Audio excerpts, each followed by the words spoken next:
Let's start with the layman term stuff, right? Because a lot of people don't understand certain things. Like, what is inflation? Can you break that down? Correct. Just the price of things going up. Let's look at it that way. So when things cost more, I was in LA for Super Bowl. Premium gas was $7.10. That's a fact. LA is crazy. I'm like, LA, I love y'all, but move to Houston, please.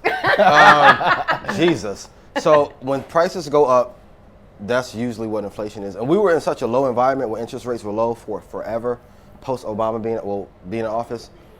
We're really just adjusting to where prices should have been. And any time you delay, prices going up, it hurts when that adjustment finally happens. But that's really what inflation is. Okay, cool. When goods and services cost more. What about Fed funds rate, and how does that pertain to real estate? I'm gonna be honest, it really doesn't matter. Agreed. It doesn't. I mean, in our community, we focus so much on knowing so we can talk about it in the party or be in an A at brunch and be like, girl, I know what this is. It doesn't matter. What really matters, and we'll talk about the investing thesis and all that, but knowing what your game plan is and not deviating. How many people have you guys talked to and you're like, hey, buy these amount of properties, get these rentals, you're good. And 8 months later, they're like, Kiana, I'm sorry, I want to be like you. This drip comes from her execution. Absolutely. Yes. That's Yes. a So fact. when we get to Fed fund rate, knowing the most, I don't want us to know the most, I want us to do the most, execute the best, so we can have the most money. Facts. that. Facts. Now let's talk about quantitative easing and taping. How does that affect real estate, and what exactly is that? I mean, all markets are tied together. So angel investing, venture, stock market, crypto, real estate. They're all tied together.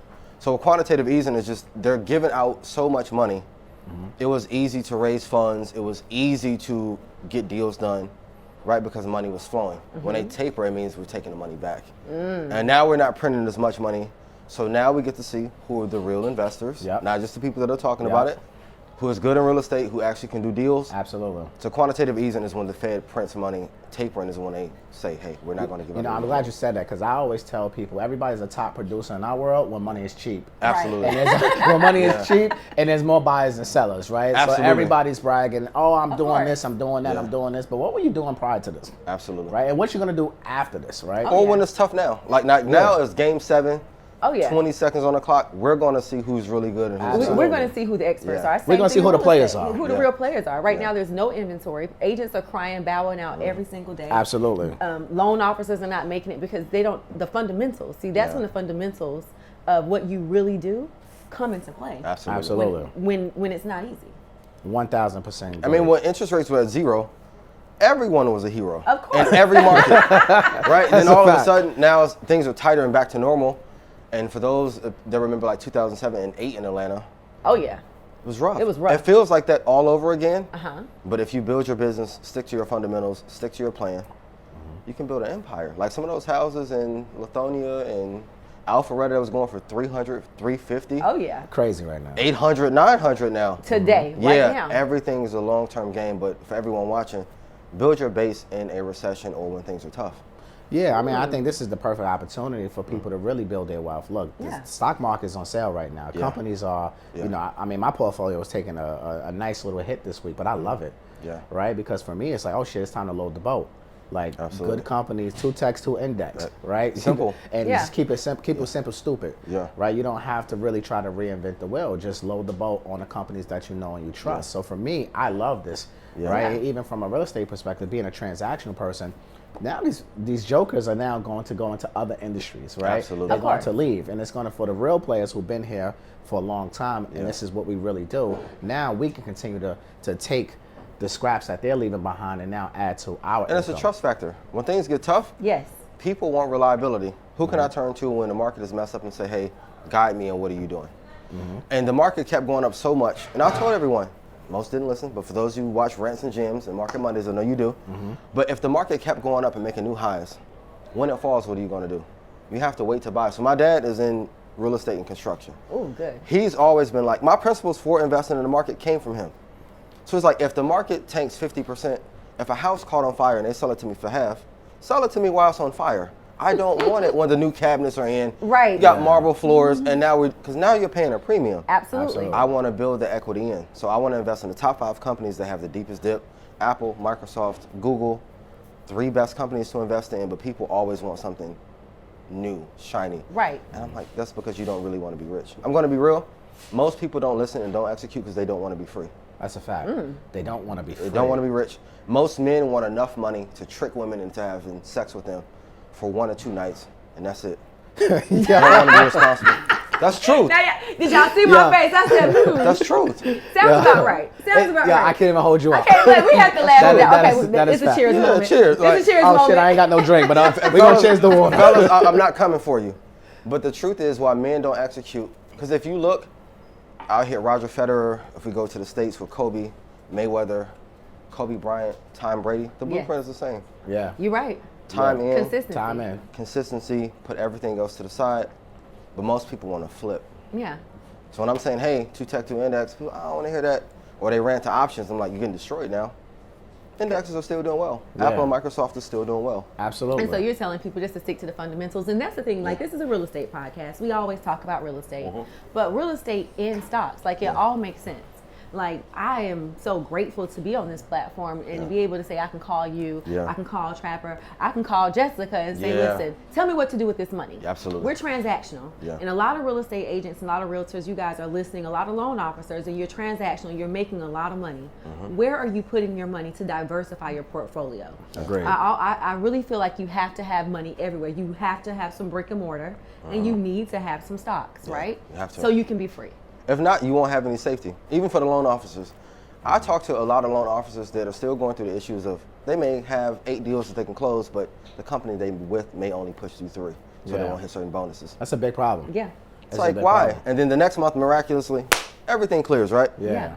Because they don't want you to be free, because if so, they may lose you as an employee. Ooh. So if you have a business, stocks, real estate, e-commerce tied together, then you have a certain level of safety. A lot of people on the internet are just talking, and I want you guys who are watching to ask this. When anyone talks to you about investing, are you free? Can I talk to your wife or significant other and ask them, are you free? And then look at their children. There's a lot of people talking about money who don't have money. That's a fact. Because the rap shit didn't work or the entertainment thing didn't work or they're trying to find their way. Before I got on the scene, I probably posted about investing for 12, 13 years. Oh, you did? Yeah. Yeah, I love the throwbacks. Let me tell you, the first time I met Ian, I was like, I went to the EYL event, and I'm like, I walked up to him, I was like, he was masked up, y'all. Let me tell you something. Not playing. This was right after COVID. That was the Atlanta one, right? This is the Atlanta one. He would not play. And I said, wait a minute, that's Ian. He was masked up. He was so uncomfortable. He was masked up and cornered. So please add the photo to this. He was in the corner like this. He was uncomfortable. Yeah. He was ready to go. Yeah. And I was like, hey, Ian. He was like, good to meet you. Listen, and then I didn't do it in Atlanta next time, and DC Young Fly gave me COVID. Damn. Shout out to my guy, appreciate you. Love you. Chad, what up? So even that, gotta protect yourself at all times. Oh yeah. Yeah, you have safety to. first. Always. Safety first. Always. So look, let's talk about the current events that's happening right now, right? We got a war going on, Russia, Ukraine. How do you think that's going to impact the real estate market specifically? Then we can talk about the stock market. It may drop a couple percentage points, but the thing I do love about real estate is that the values won't change a hell of a lot. So my dad used to tell me, like, well, if the market drops 5%, you think I'm going to just give all my properties away for 60% off? No. Always think long term. Since the 1800s, there's only been a couple of events that have changed the world, Great Depression, but the real estate market isn't going to have a 50% drop. If you buy in quality areas, or let's say you got a great deal in the hood, but you got it for 48% to 60% off and you built the equity back into it, what are you worried about? If you have rentals, they still have to pay. True. They can't, well, Putin bombed Ukraine, so I can't pay you this month. Yeah. Get out. Yeah. It doesn't work that way. So when you have that base, and one of the things I'm going to talk about a lot this year is like building a wealth fortress. So you have to have a business, stocks, real estate, subscription, and you have to invest in other businesses. All of those things are not going to fall apart at one time. No. Can you repeat that one more time? Because you said that too quick, and I actually love the way you said that. Thank you. Yeah, so you need a business, you need stocks, you need real estate, you need a subscription business, and you need to invest in other businesses. The great part is when you have a formula for investing, it applies across the board. So if I'm looking at retracement, shout out to the queen, if I may say, hey, if something drops off the 50% retracement or cuts in half, we can use that model in investing in businesses, anything across the board. All the rules are the same. Most people know Buffett for being the greatest or one of the greatest investors in stocks. People don't tell you that he has 92,000 doors. Yeah. He kills the real estate game. He does. Absolutely. Kills it, but no one talks about Blackstone, BlackRock, same big venture fund. Huge. So when you look at, don't listen to me, listen to the top 5 countries, top 5 richest people. Even with, if you look at the Vatican, I went to Catholic school. How many properties does the Vatican own? The reason why priests cannot marry is because when they're done, they have to turn over all property to the Vatican. It becomes a holding, and their holding company for the Vatican. Oh. Look at the top companies, the top countries, and that'll give you the blueprint of what to do. Every big entity owns a ton of real estate, ton of stocks, own a bunch of businesses. That way, if the market does slide one way or another, you're not affected. My graduates from my school being Forbes, bag drop. Bag drop. A mic drop, bag drop. Bag drop.